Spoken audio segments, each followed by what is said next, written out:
Assalamualaikum, kembali lagi ke channel saya. Kali ini saya akan membahas tentang sahabat Nabi, yaitu Salman Al-Farisi. Salman Al-Farisi lahir di Persia, dari keluarga terpandang dan dihormati.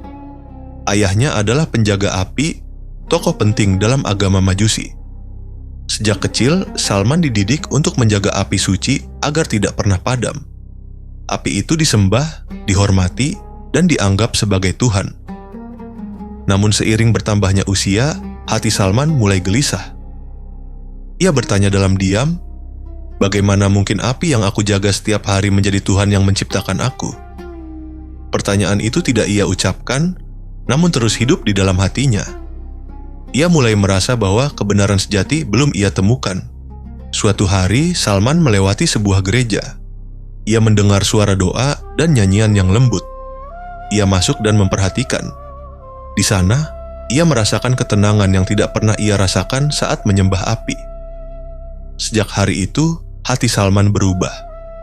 Ia meninggalkan agama lamanya dan mengikuti ajaran Nasrani meski harus berpisah dengan ayahnya. Namun pencariannya belum selesai.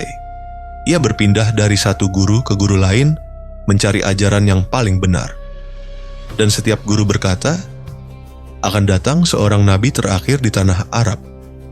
Dengan keyakinan yang kuat, Salman melanjutkan perjalanannya menuju tanah Arab. Ia percaya, semakin dekat ke sana, semakin dekat pula ia dengan kebenaran. Namun tak semua perjalanan menuju kebenaran berjalan mudah. Di tengah jalan, orang-orang yang ia percaya justru mengkhianatinya.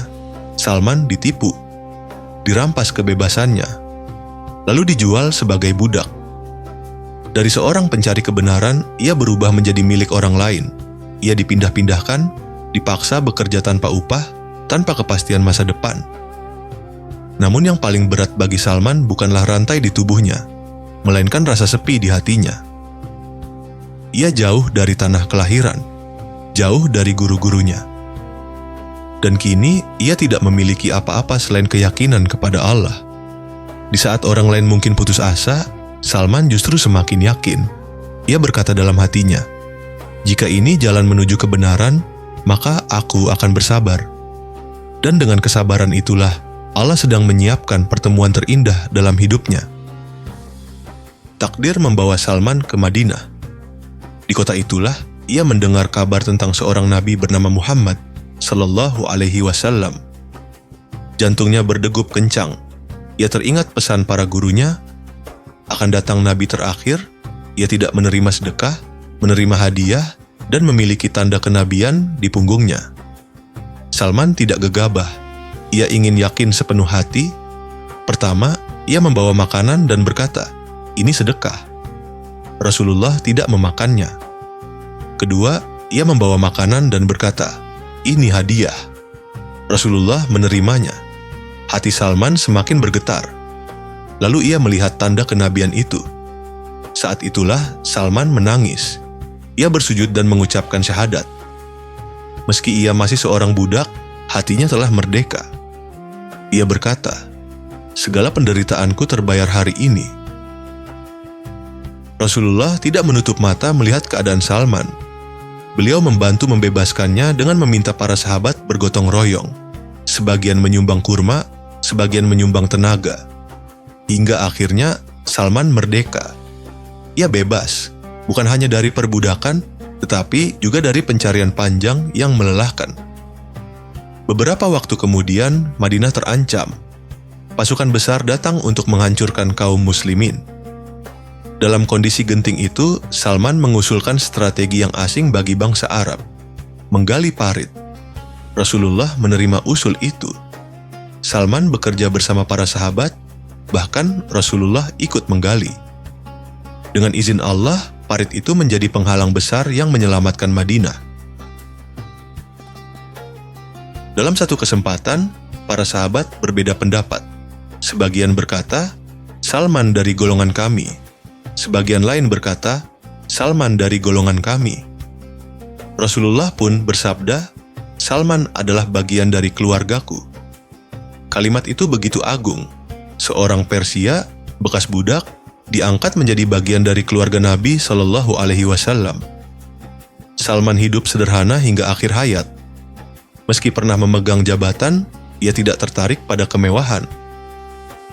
Ia memilih hidup dengan cukup dan wafat dalam keadaan tenang. Perjalanan panjangnya membuktikan satu hal. Allah tidak melihat dari mana kita berasal, tetapi kemana hati kita berjalan. Perjalanan Salman Al-Farisi bukan perjalanan biasa. Ia bukan lahir dalam Islam. Ia tidak tumbuh dengan Al-Quran di sekelilingnya. Namun ia tumbuh dengan kejujuran hati. Ia berani mempertanyakan keyakinan yang diwariskan. Ia berani meninggalkan kenyamanan. Ia berani menempuh jalan panjang tanpa tahu di mana akhirnya. Salman kehilangan banyak hal. Rumah, keluarga, harta, bahkan kebebasannya. Namun satu hal tidak pernah ia lepaskan, keinginannya untuk menemukan kebenaran. Dan Allah tidak pernah menyia-nyiakan hati yang jujur. Setiap langkah Salman, setiap air mata, setiap penderitaan, semuanya mengantarkannya pada satu pertemuan paling indah dalam hidupnya. Bertemu Rasulullah dan mengenal Islam. Kisah Salman mengajarkan kita bahwa hidayah bukan tentang siapa yang paling cepat, tetapi siapa yang paling tulus. Bukan tentang dari mana kita berasal, tetapi kemana hati kita melangkah. Mungkin kita tidak berjalan sejauh Salman, namun kita semua sedang berjalan. Berjalan mencari ketenangan, mencari makna, mencari ridha Allah. Dan selama kita jujur dalam pencarian itu, Allah akan selalu memberi jalan. Semoga kisah Salman Al-Farisi menjadi pengingat bagi kita semua bahwa tidak ada pencarian yang sia-sia jika tujuan akhirnya adalah Allah. Terima kasih telah menyimak kisah ini. Semoga membawa ketenangan, menambah iman, dan menguatkan hati kita dalam perjalanan menuju kebenaran. Wassalamualaikum warahmatullahi wabarakatuh.